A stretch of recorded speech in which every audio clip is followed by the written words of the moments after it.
Bienvenidos al Cuadrante Alfa, un podcast de opinión. Mi nombre es Andrés Balaguera y muchas gracias a cada uno de ustedes por estar aquí acompañándome en este nuevo episodio podcast del Cuadrante Alfa, un podcast de opinión. Quiero saludar a Edgar Arroyo, el compositor de la canción de inicio del Cuadrante Alfa, y también a David Ospina, quien nos hizo el diseño de la imagen del logo de este podcast. Quiero saludar y agradecer también a cada una de las personas que nos acompañan en @cuadrantealfa, como también en el grupo en Telegram. Los enlaces, toda la información está en la descripción de este episodio podcast. Ya saben que nos pueden escuchar los lunes, miércoles y viernes desde las 5 de la tarde en Spreaker, Spotify, Apple Podcast, Google Podcast, iVoox, TuneIn Radio, YouTube y muchas plataformas más. Ahí nos pueden encontrar. Por favor, síganos, compártanos, ayúdenos a crecer para que el algoritmo, para que cada una de las plataformas nos vaya posicionando y le podamos llegar a muchas más personas. Hoy es miércoles 1 de marzo y quiero comentarles algo rápidamente. Hace 6 años inicié por primera vez en mi vida, y después de haberlo estado pensando por mucho tiempo, un podcast. Hace 6 años inicié en un proyecto que se llamaba Post la Verdad. Fueron 6 años provechosos, fueron 6 años en donde aprendí a soltar mucho más la voz, a perderle el miedo a escucharme, a mí mismo, a poder hablar en un micrófono, a saber cómo se edita un episodio podcast, cómo se emite, en qué plataforma se utiliza, y en donde pude conocer a muchas personas y en donde se fue nutriendo de a pocos el grupo en Telegram. Así que a cada uno de ustedes que me han estado escuchando desde hace 6 años, gracias de nuevo. Seguimos creciendo y seguimos continuando ahora en este nuevo espacio que se llama el Cuadrante Alfa.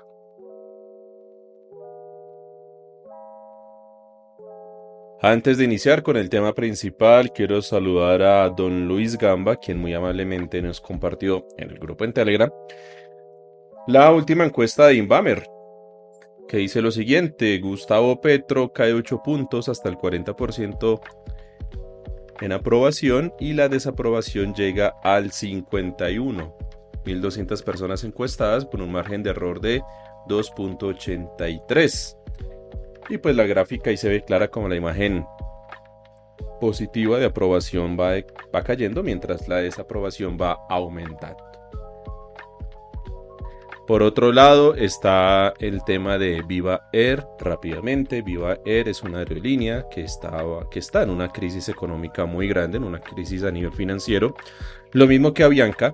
Entonces no tuvieron de otra que pretender fusionarse. Para eso parte de Avianca compró un porcentaje considerable de la participación de Viva Air. Hay otros privados que son dueños de Viva Air, pero el proceso de la fusión pues tiene que contar con la aprobación del ente regulador, en este caso la Aerocivil, proceso que no se ha podido llevar a cabo porque la Aerocivil, junto con la Superintendencia de Transporte, con el Ministerio de Transporte, están revisando, ya que han encontrado irregularidades en el procedimiento y en la forma como se estaba dando esta fusión. Y como el tema de la fusión se estaba retardando, demorando, Viva Air empezó a presionar, a decir que si no les aprobaban la fusión, ellos iban a cesar operaciones. Pues eso fue lo que sucedió el lunes 27 de febrero. Para el momento en que salía la locución del PP hablando sobre el tema de los 3 ministros que salían y los que llegaban, se conoció que Viva Air paró todos sus aviones, dejó en el limbo a muchas personas y no está prestando hoy el servicio. El día de ayer el gobierno del PP anunció que iba a poner a disposición a Satena como modo de alivio para poder trasladar a esas personas que quedaron atrapadas en diferentes hoteles. Avianca salió a hacer lo propio y hoy, miércoles 1 de marzo, salió el ministro de Transporte a decir que ha iniciado una investigación con la Aerocivil y con la Superintendencia de Transporte para definir qué nivel de responsabilidad, qué sanción, qué castigo le opera a Viva Air. Viva Air era una aerolínea que se conocía antes como Viva Colombia o Chiva Colombia, aerolínea low cost, aerolínea que ha sido muy desprestigiada, muy criticada por muchas personas por prestar un mal servicio. No he tenido el gusto y ya por lo visto no lo voy a tener de hacer uso de su servicio, algo que le ha estado pasando también a Avianca, que Avianca pasó de ser una gran aerolínea a convertirse en una aerolínea low cost con precios altos, low cost con solo la forma en que presta el servicio, low cost sobrevendiendo pasajes, low cost jodiendo por el tema del equipaje, low cost jodiendo con el tema de las tarifas, de que si usted tiene derecho no va a utilizar sillas, de que si tiene derecho no va a pedir un vasito de agua en el vuelo, de que si tiene derecho no, hasta mejor dicho, de ir al baño.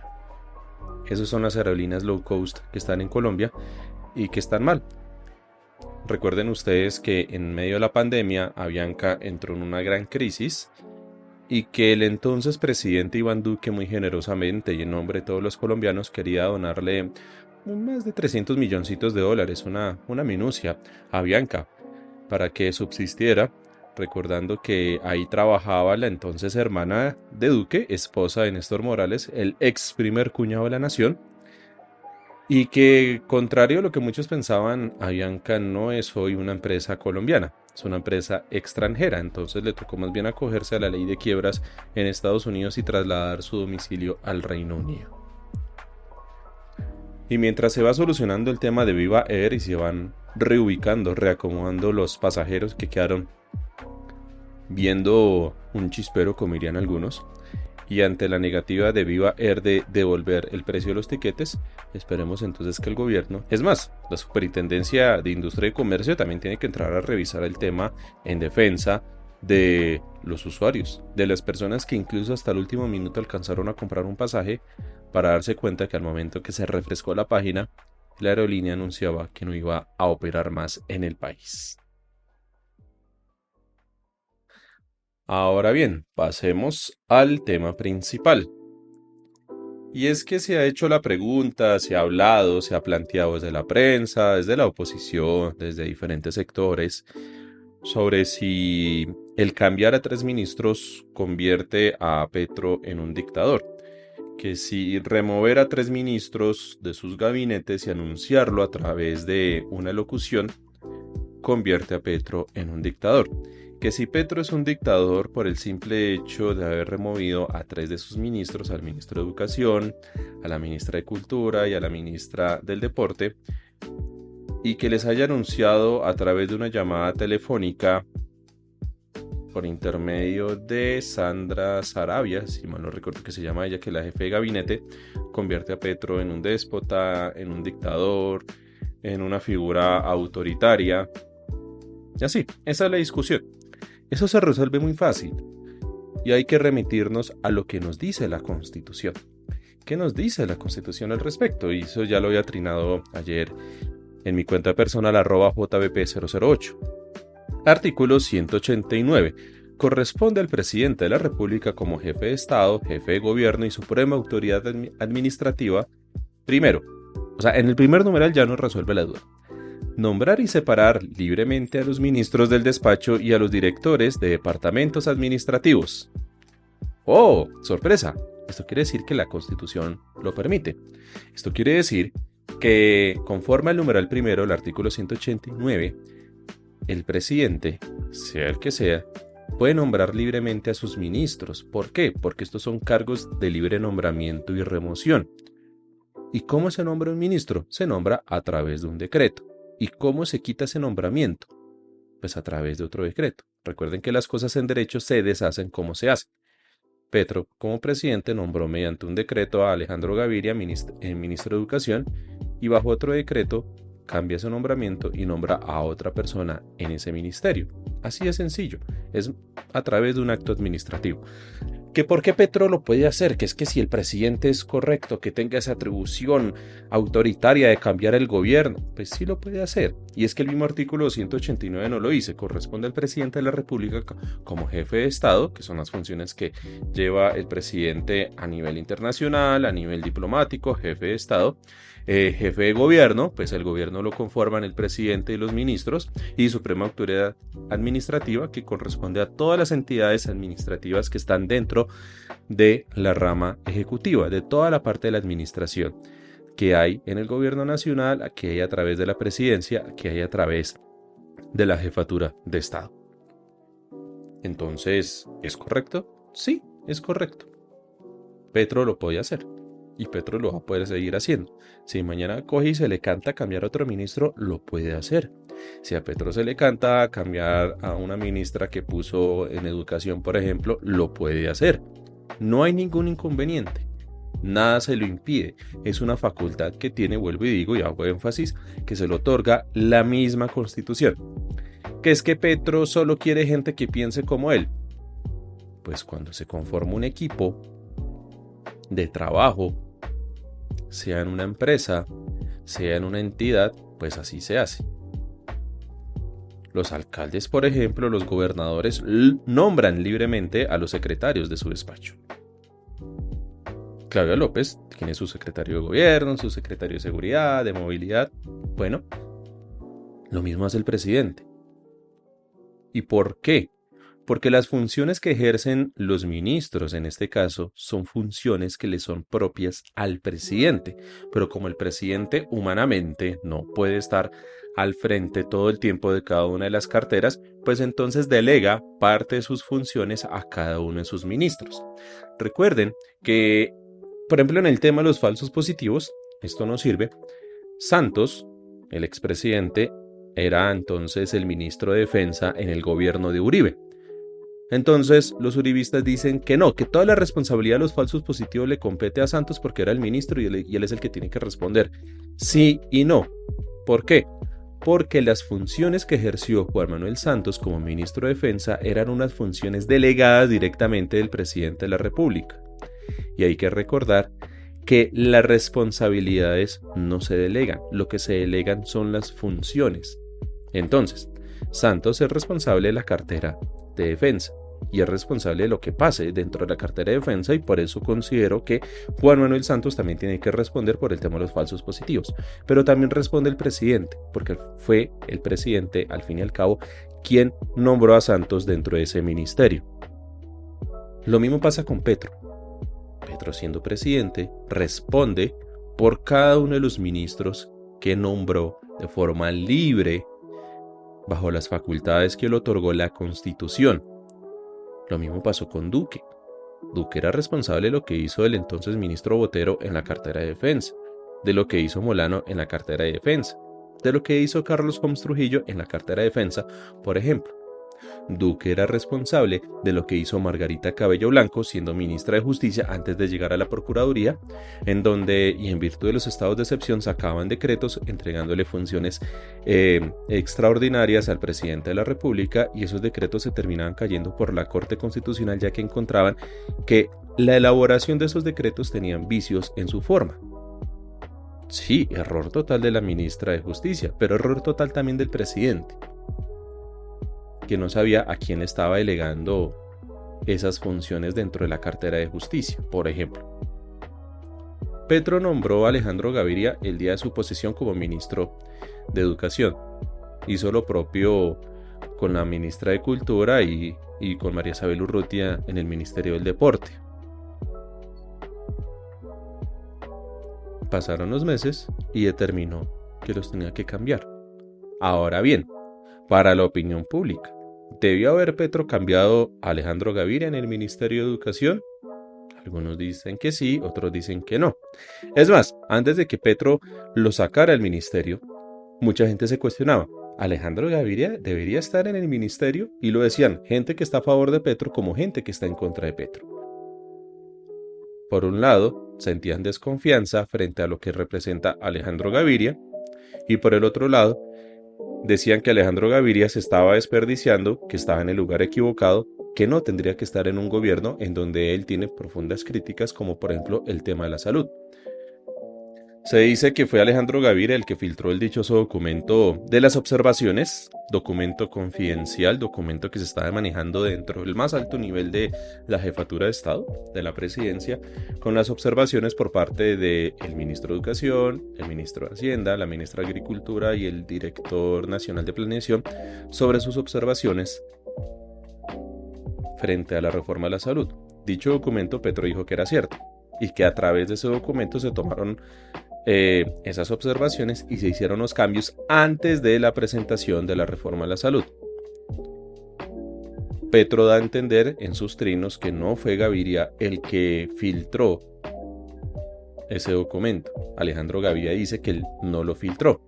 La prensa dice que no lo filtró. ¿Quién filtró el documento? No sabemos.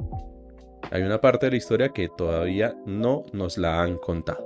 No sabemos qué pasó con ese documento, no sabemos quién lo filtró, pero tuvo que haber sido alguien que tuvo acceso a esas reuniones de ministros, a esas reuniones que se dan en el más alto nivel de la rama ejecutiva. Recuerden incluso que Petro anunció que todos los lunes iba a tener una junta de ministros, que todos se reunían a tocar los temas de interés de la semana, a redefinir el tema de las funciones que se están ejerciendo, cuáles son las metas, lineamientos y otras cosas más. Resulta que también se conoció que en su momento se habían filtrado otros documentos de otras reuniones de esa junta de ministros. Entonces, ¿quiénes están filtrando eso? ¿Quiénes tienen acceso a esa información y la están filtrando? Y ya vamos en que sacaron a 3 ministros. ¿Fue por esa razón? No sabemos. Vuelvo y digo, al parecer, y por lo que se da a entender en una serie de trinos, más que todo en el que le responde Petro a Camila Zuluaga, creo que se llama ella, la del Código Caracol, que contaba toda una historia de una funcionaria muy cercana a Alejandro Gaviria, que fue la que filtró el documento, que Alejandro Gaviria la echó a ella. Alejandro Gaviria respondió a Noticias Caracol diciendo que lo que contaban ahí era una falsedad. El mismo Petro dijo, ni siquiera tenía en cuenta que trabajaba esa funcionaria Alejandro Gaviria, diciendo que lo que contaban ahí es mentira. Entonces, ¿qué pasó? Dicen que ayer hubo un almuerzo muy cordial, muy ameno entre Petro, presidente, y el saliente ministro de Educación. Pero también se cuestiona la forma entonces cómo se sacaron a las 2 ministras restantes. A la ministra de Cultura, Patricia Ariza, y a la ministra del Deporte, María Isabel Urrutia, ex campeona olímpica. En entrevistas que ellas dos dieron a diferentes medios de comunicación, coincidieron en algo. El Pepe no les dio la cara. Petro no les avisó personalmente. Petro no tuvo la gentileza de decirles, hasta aquí llegan mijitas, hasta aquí ya no más. Muchas gracias por todo, devuélvanse para su house. La jefa del gabinete sacó un trino diciendo que ellas sí sabían, que ellas no habían asistido a la reunión del lunes, pero que se les comunicó debidamente. Estas 2 exministras, en sus respectivas entrevistas, dicen, nos comunicaron por teléfono. Es más, María Isabel Urrutia alcanzó a llegar a la Casa de Nariño, pero no la dejaron ingresar en el salón en donde se iba a llevar a cabo la alocución, porque un edecán, dice ella, le avisó y le dijo, es que usted ya no es ministra, ya no puede pasar. A lo cual María Isabel Urrutia, muy indignada de ella, decía en las entrevistas estas las compartí todas en el grupo en Telegram, entonces si ustedes la quieren escuchar, ahí en la descripción de este episodio podcast está el enlace del grupo en Telegram, ahí están todas las entrevistas que he subido frente a todo esto. María Isabel Urrutia dice ella que como a mí solo me avisaron a través de una llamada y no conozco el decreto correspondiente donde me declaran insubsistente, donde me separan del cargo, y pues entonces no, o hasta que yo no presente renuncia yo sigo siendo la ministra, se estaba pegando ahí del cargo. Por el otro lado, muy dignamente ella, Patricia Ariza, dijo, pues ya que me sacaron por teléfono, pues yo me voy a lo mío, que es hacer el mundo del teatro, que es de donde yo estaba, y es en donde, pues, si me iban a sacar así, pues no hubieran sacado el mundo del teatro. Tiene toda la razón. Tiene toda la razón María Isabel Urrutia, tiene toda la razón Patricia Ariza en estar muy molestas. No es la forma. Yo no estoy de acuerdo con cómo se le sacó. Considero yo que en un gobierno que es del cambio, tienen que cuidar esos detalles. Pero saben ustedes muy bien que yo he criticado como la forma, yo he criticado muy bien la forma como hacen las cosas en este gobierno y cómo las comunican. Y eso parece que se lleva a cabo internamente. No hay un correcto manejo de la situación, no hay una correcta forma de comunicar las decisiones en el nivel interno. todo a través de una llamada telefónica, de un mensaje WhatsApp o a través de una cadena humana donde resulta un edecán de Palacio de Nariño dándole la razón que viene desde el presidente. Feo ese detalle, toda la crítica, todos los peros que le podamos poner son más que justificados. Patricia Ariza, Marisabel Urrutia tienen toda la razón de estar molestas, de estar indignadas, de estar inconformes frente a la forma como la sacaron de sus respectivos ministerios. Pero hagámonos la pregunta. ¿Esto entonces invalida la decisión de Petro? Realmente no. ¿Hace que la decisión de Petro sea ilegítima? Realmente no. ¿Por qué? Porque la Constitución, como lo leí hace un momento, se lo faculta. La Constitución no va a entrar en la minucia de las formas. La Constitución, en el artículo 189, numeral primero, no entra en el detalle de decir el presidente podrá remover a sus ministros y tendrá que decírselos de forma presencial en la Casa de Nariño, dándole la mano, un abrazo y agradeciéndole en nombre de los colombianos que ya no va a trabajar más en su respectivo cargo ministerial. No. El artículo es muy sencillo. Podrá el presidente nombrarlos y removerlos y ya. No es una decisión ilegítima. Que sea una decisión correcta, pues la historia se lo dirá. Y eso ha pasado por todos los presidentes. A todos los presidentes se le juzga por su gestión, pero también se le juzga por los nombramientos que tuvo y también por los retiros de esos nombramientos y de las nuevas personas que llegaron a ocupar esos cargos que quedaron vacantes. Que sea acertado o no la sacada de Alejandro Gaviria del Ministerio de Educación, de la ministra de Cultura, de la ministra del Deporte. Bueno, vamos a ver qué pasa. Vamos a ver qué pasa de aquí en los siguientes meses. Es bien cierto que Alejandro Gaviria estaba adelantando el tema de la reforma de la educación. No se le había visto mucho en el sector, no se le había visto mucho a nivel mediático. Digo, en el tema de la educación, porque él sí era muy activo con el tema de la salud, metiéndose en asuntos de otra cartera, pero que esos son propios de las discusiones que se dan internamente dentro del gobierno nacional, en donde es más que conocido que él era opositor, presentó muchas observaciones frente a la reforma de la salud. ¿Por qué? Porque fue ministro de Salud de Juan Manuel Santos, en donde ayudó a estructurar el sistema de salud que hoy tenemos, hoy en día, y del cual el Petro, considera que en virtud de la votación que él tuvo para ser presidente, le corresponde reformar eso. Y es que para quienes no lo sepan, eso estaba dentro de las propuestas de gobierno. Entonces era algo más que cantado. Que ahí entra la pregunta y es que Alejandro Gaviria no se leyó el programa de gobierno de Petro porque salió Gaviria a apoyar a Petro, recuerden ustedes, en campaña. Alejandro Gaviria, cuando se posesionó como ministro de Educación, no tenía en cuenta cuál era el programa de gobierno del ya entonces presidente posesionado Petro, porque ahí estaba el tema de la reforma de la salud. O no le importaba, o de pronto no pensó que lo iban a presentar, o de pronto pensó que iba a persuadir lo suficiente para que modificaran eso. Vaya uno a saber. Lo cierto es que la reforma de la salud está en curso. Ya se conocen dos contrarreformas, una por parte del Centro Democrático y otra por parte de Vargas Lleras Cambio Radical, y que todo esto se llevará a cabo dentro de la discusión del Congreso de la República, que es en donde ahora compete que los ministros correspondientes, la ministra Corcho, haga el lobby, que los miembros del pacto histórico en el Congreso, tanto en Cámara de Representantes como en el Senado, hagan el lobby correspondiente, y en donde se espera cuál va a ser la posición de los partidos que son hoy de gobierno, conservadores, liberales, verdes y demás. Que hubo una reunión de Petro con los presidentes de esos partidos, y así no haya salido en la foto y en el discurso, ahí estaba también César Gaviria. Entonces mucha gente, entre esos me incluyo, dijimos lo siguiente: claro, hubo una reunión con los presidentes de los partidos. Acto seguido, en una locución, el PP releva 3 ministerios. ¿Será que graneó, movió esos cargos ministeriales de libre nombramiento y remoción para ponérselos a los diferentes partidos para lograr mayores apoyos a la reforma de la salud? ¿Mermelada que llaman? ¿Gobernabilidad que llaman?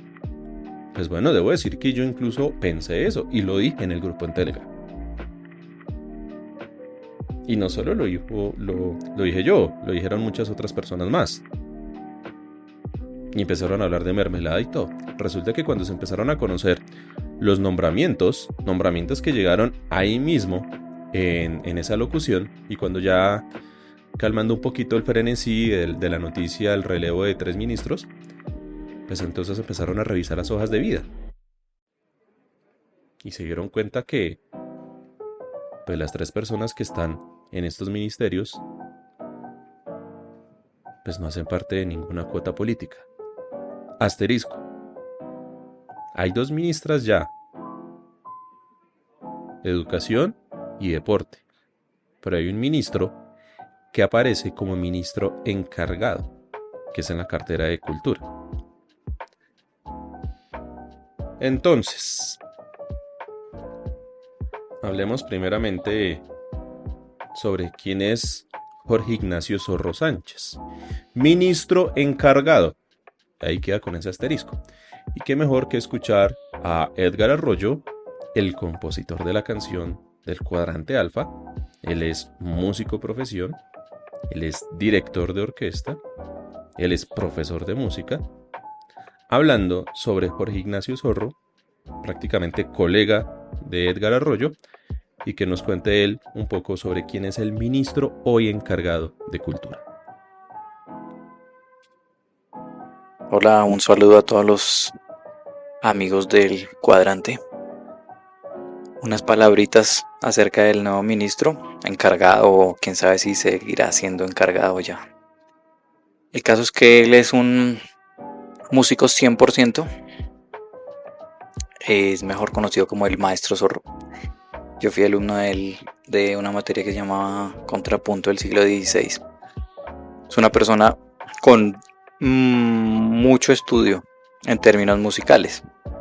Él estudió en Rusia, en la Unión Soviética en ese tiempo, en el Conservatorio de Tchaikovsky, estudió en París, estudió en Alemania, luego en Estados Unidos. Ha tenido unos profesores muy, muy destacados. Realmente el Maestro Zorro es un músico de los más potentes que tenemos en este tiempo. Pero entonces eso también juega un poco, creo, en contra, y es que en medida de que él logre no hacer del Ministerio de Cultura el Ministerio de la Música, es que quizás pueda haber más éxito. Sí, que ese es como uno de los problemas quizás que tuvo la ministra Ariza, y es que como Petro tiene en sus más hondos afectos la construcción del sistema de orquestas, que bien o mal, bueno, es mejor tenerlo que no. Pero entonces de pronto la ministra abrió espacio para concertar con otros gremios dentro de la música. Entonces, claro, el sistema estaba de pronto muy visto por el lado, desde el punto de vista sinfónico. Entonces, claro, las personas, los músicos de las bandas y otras músicas, pues se preguntaban que a dónde estaban ellos. Entonces creo que la ministra Ariza trató un poco de mediar para que eso se integrara dentro del sistema, y de pronto eso fue visto como mala gestión, pues porque ya tiene 6 meses y eso necesita ya empezar a estar rodando. Entonces de pronto eso fue visto como que ella no quería, y pues el Maestro Zorro pues feliz porque él siendo músico y ahora tener en una propuesta que se tiene, perdón, aquí que voy a revisar una de lo que se habló ayer en una reunión, que es la creación de 25 nuevas orquestas, fortalecer 25 que ya hay, 50, la creación de 50 bandas, No, fortalecer 25 y crear 25. Trabajar con 100 agrupaciones tradicionales en todo el país. Creación de coros infantiles, juveniles. Revivir la banda nacional. Trabajar en una línea de creación de músicas nacionales, pero ya con más robusto, ¿no? Unos por aquí, otros por allá. Fortalecer los procesos de investigación, creación, conocimientos, la creación del coro nacional, creación de orquesta típica nacional. O sea, es crear nuevas agrupaciones y las que ya están, reforzarlas, darles un poco más de recurso. Ya la Orquesta Sinfónica Nacional también se abrieron nuevas vacantes porque es que es una orquesta muy pequeña. La extinta la Orquesta Sinfónica Nacional, que acabó Uribe en el 2002. Esa la revivieron pero recortada hace un tiempo, y entonces ahora ya con este gobierno va a volver a tener otra vez quizás la nómina tradicional, que pueden ser 100 músicos. Y ya, entonces lo que de pronto puede preocupar a otros sectores es que se vuelva el Ministerio de la Música y no el de las Culturas. Pero pues de eso se trata, de tener buenos asesores que hagan que el ministerio sea de verdad lo que todos esperamos que sea, de las culturas. Ahí escucharon entonces al maestro Edgar Arroyo hablando sobre Jorge Ignacio Zorro Sánchez, el ministro encargado de Cultura. Ministro que, según el uribismo, la función de él es traer músicos venezolanos, así como el uribismo dice que la ministra Corcho va a traer médicos cubanos para adoctrinar. Ahora el uribismo está diciendo lo mismo de este ministro. ¿Por qué? Porque es conocido que él, ejerciendo la labor de viceministro, acompañó a la primera dama para revisar el tema de las orquestas de música en Venezuela. Entonces, como el tema de Venezuela es tabú, es el coco, es el comunismo, el castrochavismo y otras cosas más, los uribistas dicen que, pues que no. Ahora, bien, hablemos de la ministra de Educación. ¿Quién es la ministra de Educación? En la cuenta @estoespavos publican la siguiente información de Aurora Vergara. Voy a leerla y en la descripción de este episodio podcast está el enlace del trino de la cuenta @estoespavos1, en donde está la descripción, parte de la biografía de la nueva ministra de Educación. Aurora Vergara es una caleña criada en Itzmina, Chocó, con un gran recorrido académico. Estudió sociología en la Universidad del Valle y es PhD en sociología en la Universidad de Massachusetts Amherst, especialista en estudios de la diáspora y en estudios latinos, latinoamericanos y el Caribe. Entre el 2013 y el 2022 fue directora del Centro de Estudios Afrodiaspóricos, CEAF, sus iniciales. Y entre el 2012 y el 2022 profesora del Departamento de Estudios Sociales en la Universidad ICESI. Fue nominada como uno de los 20 mejores líderes por la revista Semana y la Fundación Liderazgo y Democracia en el 2016. Dicen que Aurora Vergara es cuota directa de Francia Márquez. Entonces, por el lado del Partido Liberal, por el lado del Partido de la U, como que no. Por el lado de los conservadores, como que tampoco. ¿Por qué digo esto? Porque a raíz de lo que se está hablando de la prensa, que es que no, es que claro, sacaron esos 3 ministerios para temas de burocracia, mermelada y demás, pues ya salieron los presidentes de los 3 partidos a decir que ellos iban a seguir revisando el tema de la reforma a la salud, que ellos no consideran, lo dijo Gaviria, lo dijo Dilian Francisca y lo dijo Cepeda, Efraín Cepeda, el del conservador, que ellos van a revisar. Los conservadores dijeron hasta incluso que ellos tienen sus propias líneas azules para revisar el tema de la reforma a la salud. Gaviria dice lo propio. Dilian Francisca de la U también dice lo propio.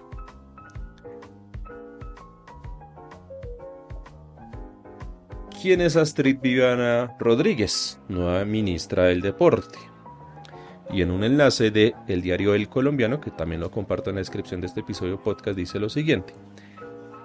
licenciada en Educación Física de la Universidad Pedagógica Nacional, magíster en Educación y doctora de la Universidad Externado en Estudios Sociales.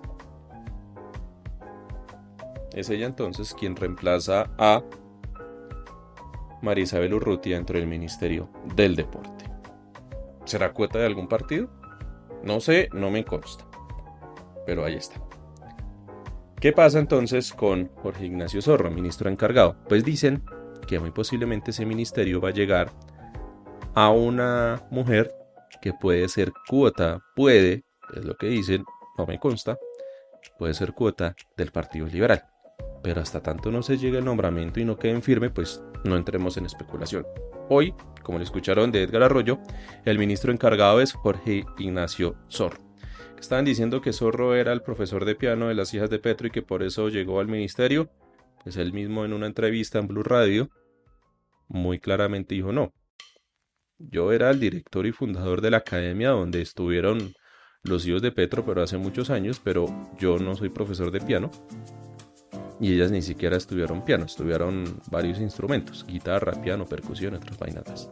Entrevista que también fue compartida en el grupo en Telegram para que la escuchen por si quieren saber un poco más al respecto. ¿Qué va a pasar entonces con el gabinete ministerial? ¿Van a venir cambios a futuro? Posiblemente. Lo había dicho la semana pasada hablando del Ministerio de Hacienda que Ocampo había solicitado a la Universidad de Columbia una prórroga más de otro año para poder continuar en el ministerio. Ocampo salió en la imagen, en el discurso, en la locución de Petro que se dio el lunes en la noche. La ministra de Agricultura también sigue ahí. ¿Que renuncien? Por el momento no. Pueden renunciar, sí. O puede que Petro diga no más. Puede que Petro diga cambiemos de ministerios. Cambiemos de ministros. Revolquemos esto. Puede ser. Todo es posible. Está dentro de las funciones del presidente. Y que un presidente cambie los ministros no lo hace un dictador. Vuelvo y digo, que un presidente cambie su gabinete ministerial está dentro de un funcionamiento normal de lo que es la jefatura de gobierno, porque al fin y al cabo el presidente tiene que tener a la gente que piense como él. Si él quiere tener a gente que no piense como él, pues allá él. Si Petro solo quiere aduladores y gente que le aplaude y que solo piensen como él, pues allá él. Al fin y al cabo, él nos tiene que responder a nosotros por la gestión que haga cada uno de sus ministros. Él nos tiene que responder a nosotros por lo que él haga durante ya los 3 años y pedazo que le quedan de gobierno. Él verá. Y así como pasó con Duque, así como pasó con Santos, con Uribe, con Pastrana, con Samper, con Gaviria y para atrás. Cada uno de los presidentes responde por lo que hagan cada uno de sus ministros. Esperamos a ver qué pasa.